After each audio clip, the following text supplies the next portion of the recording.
For when she heard of the scare at Fordham Mall, she said, "We cannot risk our children."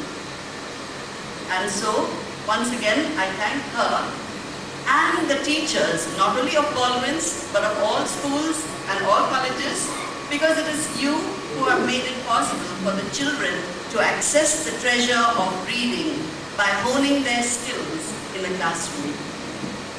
Steele once said, "Reading is to the mind what exercise is to the body." And if you have well-exercised minds, you have your teachers and your librarians to thank for it. As Louisa Moore said, teaching reading is teaching rocket science.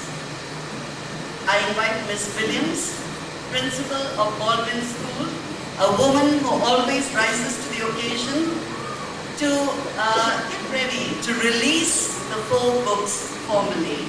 But before we do that, I request 2 of the authors who are present. 2 of the authors, Raji Raman and Prema Ramakrishnan, are unable to be present because they are outside the country. But 2 of our writers are present here. One of them is Radhika D. Sham, who has escorted Ms. Williams up the stage. So I request Radhika, please go up. Oh, she's up here. And I request Janavi Barua, the writer of The Boy Who Lost His Voice. There is Janavi. Here are 2 of our writers on stage, and together the 3 of them will formally release the 4 books for today.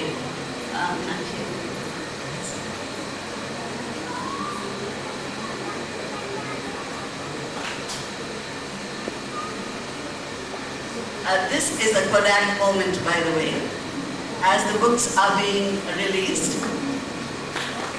Ms. Williams, presented the 2 authors. Please hold up the books so that everyone can see them. Though I notice that some of you have your own copies already.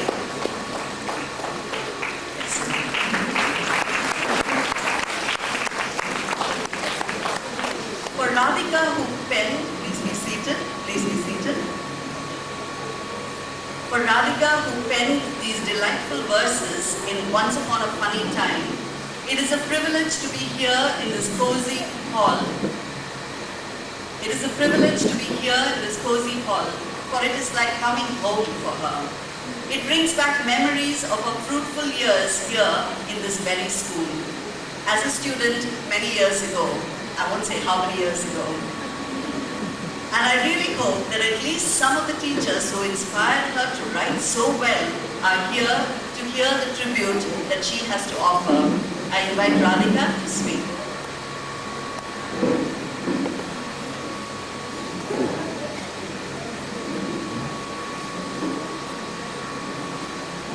Very good morning, each and everyone present here today. Featuring first in my list of acknowledgements for the writing of this book is God Almighty, for my mother never fails to remind me that whatever writing skills I have are God-given. My heartfelt thanks to Unison Publications for making my dream come true. It is a happy coincidence that Miss Annie Chandy Matthew, who heads this publication, taught me poetry during my years in Mount Carmel College. I would have dreamt for the love of God then that years later we would be connected again by poetry of another kind altogether. Thank you, Miss Matthew, for editing my poems too. I take this opportunity to thank the principal of Baldwin Girls High School, who has been kind enough to grant us permission to host the event here in a place which is filled with so many nostalgic memories for me. Having the launch of my book in my alma mater makes this occasion that much more joyous for me. It was in this dear school of mine that I began to write and create stories at the tender age of 7. I clearly remember one particular incident that stands out in my memory and which I would like to share. I was in the 2nd standard. The teachers were called out for a staff meeting. All the classes in the junior section were creating a lot of noise, all except ours. On returning, my class teacher, Miss Newport, discovered the reason for this. There I was, standing in front of a class that was mesmerized by the stories I was narrating. She seemed amused and impressed and promptly declared that I would henceforth be the monitor of the class. The trend continued for the next 4 years. Though all my teachers had contributed immensely to my holistic growth, I think the late Mrs. Gadadhar, our English teacher in high school, needs special mention. Every Monday she would give us composition topics to work on, and we were expected to give them up on Friday. She would take them home for the weekend, correct them, and choose 3 of the best to be read out in class the following Monday. This kind of competition inspired us, and it became an obsession with me to have my work read out. She was my first guru of creative writing. Now you can understand how much it means to me to have my book launched here on this campus. And as I've always been intrigued by the world of stories, my favorite spots in the school were the libraries, junior and senior, which are well stocked with the best of books. I used to dabble in writing for newspapers and magazines, but if I started writing for children, it was thanks to my 2 wonderful daughters, Shraddha and Shloka. Incidentally, one of them has passed out from this school and the other one will this year. In a way, they initiated me into this by their constant demands for new stories. So my children are my muses. In fact, one poem in my book, The Mystery of the Missing Mole, is based on an incident that Shloka, my younger daughter, actually experienced. Special thanks to my dear husband Shyam, who patiently listens to everything that I write. He is my first critic. Needless to say, I miss the physical presence of my dad on this big day of mine. He was the first one to suggest I take to writing during my exchange of letters in the short span of time that I was away from him. And every time he saw my name in print, his face would glow with pride and joy. Otherwise a very modest and humble person, he would excitedly become a complete show-off where his children's achievements were concerned. I have inherited my love for books and reading from my dear dad. Once Upon a Funny Time is my first attempt at poetry. It is not meant for children alone, but for the child in each of us. I hope all of you love and enjoy it enough to buy copies of them for your children and those of your friends. Last but not least, a big thank you to each one of you near and dear ones gathered here to share this small moment of glory with me. Thank you.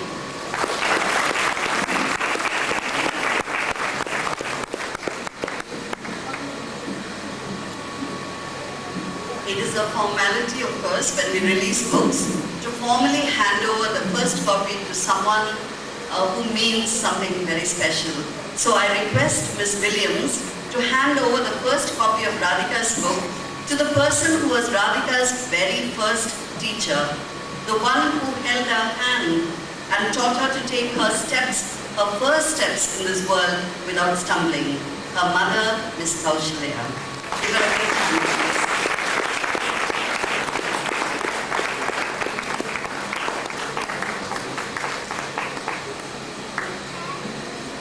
The best teacher that anyone can have.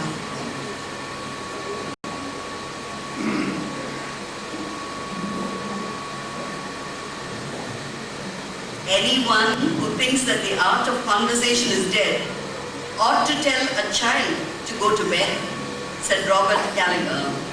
And Janavi Barua, prize-winning author of The Boy Who Lost His Voice, will say a few words now about her inspiration for this endearing story of Arjun and his memorable adventures. Janavi. Hi. As you can see, I don't have a prepared speech, so I'll be very brief. I'd like to begin by thanking Annie Matthew for giving us this chance to make our voices heard. A large number of aspiring authors, young, old, male, female, have been given this platform thanks to UNICEF Publications. Let's give her a big hand. Annie wanted me to say a few words about what inspired me to write this book. And it's very simple. My inspiration was my child, Arjun Barua, standing there in the corner. He came up with this idea about person losing her voice. My husband had lost his voice about 3 years ago in an acute attack of laryngitis. And Arjun said, I know what's happened, I know the voice has run away, let's go look for it. So that's how it started, and I won't say too much about the book, but I leave you to enjoy the readings by the children of WB Studio. Thank you so much, and thank you so much for coming on.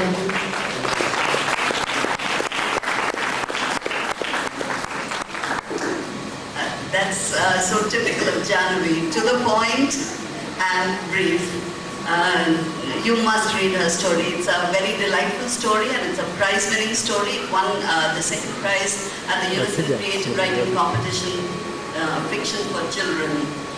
I request Ms. Williams now to present the first copy of the book, which is very special, of course, to Janhavi's son, Arjun, who inspired the whole book. I'm sure he's dying in this first stage. Give him a good hand.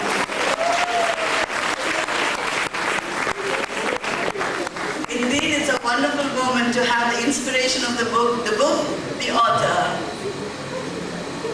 Thank you, Arjun, for finding the courage and finding your way up this stage. Arjun, I think you must sit in the middle. You're a very special guest today. Sit in the middle, next to the chief guest. Okay. On behalf of Raji Raman and Prema Ramakrishnan, the two authors who are not here, I would like to dedicate their books, The Very Special Frog and Who...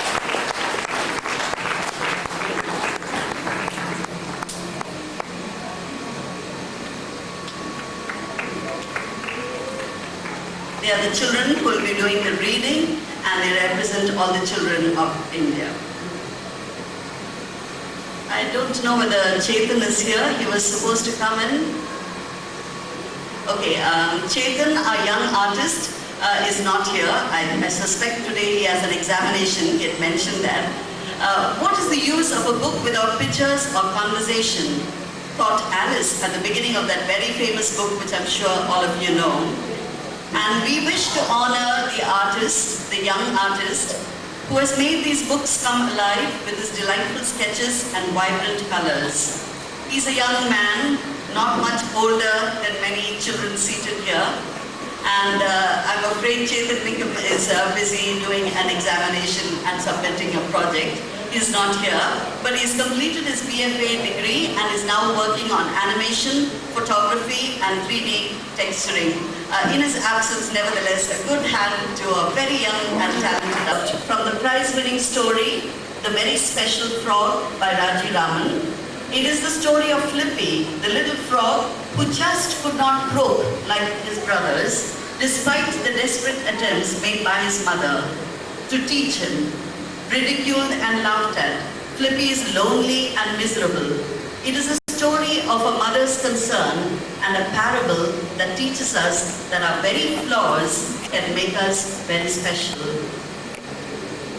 With the sound of laughter ringing in our ears after The Very Special Frog, we shall turn to Once Upon a Funny Time by Radhika Shyam, and her poems, I assure you, are filled with mirth and laughter. With her we enter a weird, wild and wonderful world where you can buy a python from a pet shop, where the ceiling becomes the floor. A world that is familiar and strange, of dancing dresses and knotted tresses, of animals that think like children and children who think like themselves. After which, we remember that good children's literature appeals not only to the child and the adult, but to the adult and the child. And so we shall have a reading from Prema's bewitching poems that bring to life the colors, flavors, sounds and scents of India. The star-spangles on a peacock's tail, the melodious call of the quail, the heady aroma of the champak in bloom, the melting softness of hot idlis, and the crunch of peanuts in your mouth. So, let us have the children of Jagati Studio, and I invite all our chief guests on stage to please descend so that the children can take the stage and proceed with that part of the program. The children of Jagati Studio on stage.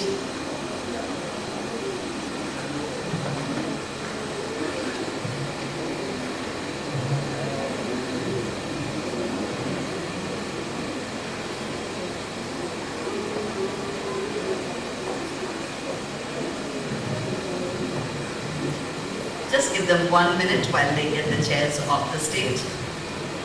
And I invite the children of Jagriti Studio to please come forward. And while we are waiting for that, I would just like to remind anyone in the audience who's interested, Jagriti Studio trains voices and they train children to perform. Maitri will tell you more about it after the performance. But these are the children of Jagriti Studio doing the reading.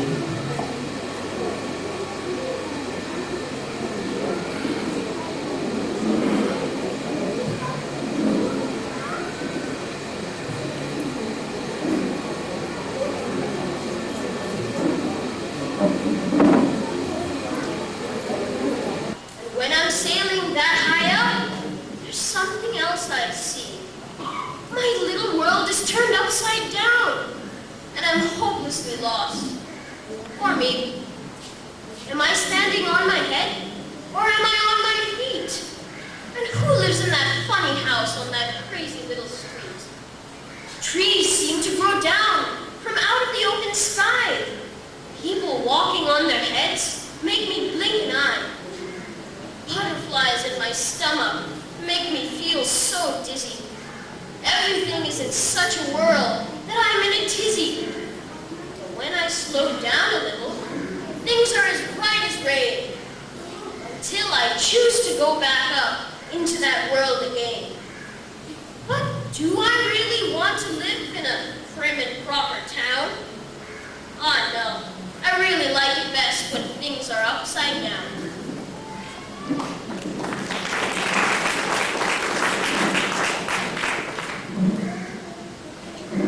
Relevant rhymes. If I could, I really would teach my kid brother rhymes in accordance with the changing times. 1, 2, go to the loo. Don't be wherever you please. 3, 4, don't ask for more. Chocolate, cake or cheese. 5, 6, when you break, you fix. It'll no more be my tension 7, 8, don't slip out of the gate. when no one's paying attention. 9, 10, repeat these rules. Again and again and again and again. And think yourself lucky. You don't have to buckle shoes Shut doors. or pick up sticks. Just to learn your numbers. A smile faded. What else could explain the strange act? For she was covering her mouth constantly. She rehearsed for the play like she did every day and answered all the questions.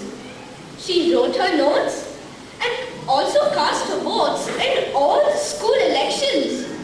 But she constantly covered her mouth. Come afternoon, she munched and crunched her delicious lunch, and even laughed and giggled. Played basketball, sang in the hall, and when tickled, she wriggled. But she constantly covered her mouth. Come evening, she greeted her family, dashed past Aunt Anjali, and scampered into the loo. Then she emerged with a grin so weird and an expression to match it too. But now, Her hand was not on her mouth. To the questions uttered, she sheepishly muttered to the completely puzzled lot. In my morning flurry, I was in such a hurry. I jumped off my cot and quite forgot I had to brush my teeth and wash my mouth. my grandma, I have For she found her left sole was bare of a mole that had always been there. We searched and we looked for the mole on her left foot, but to her horror and mine, little black dot saw no sign. Yippee! She suddenly screamed with joy, as if she had been given a brand new toy. Here it is, my sweet little mole. Only it's on the other sole. I'd like to thank Maitri, who trained them all so well. I'd like to thank the children. I'd like to thank these delightful children for being themselves, both off stage and on stage. We'd like to thank the children who read and the children who listened. I request you all to wait for Meenakshi's vote of thanks, after which I request you not to forget to walk to the table there if you'd like to purchase any of the books. And those of you who have not had your tea, or even if you have had your tea and coffee, please feel free to have more. It's still on the table outside there. Good morning. On behalf of UNICEF Publications, I would like to thank all of you for joining us on this morning and making this event such a great success. I would like to thank Mrs. Indra Williams and the Burgess School for giving us an opportunity to hold this event in this lovely hall. I would also like to thank Maitri and her children, the children from Jagriti Studio, as Annie said, for making this so interesting and having this animated reading of a book. I would also like to thank the members of the press for covering this event. And lastly, I would like to thank our writers and illustrator, who sadly was not here, without whom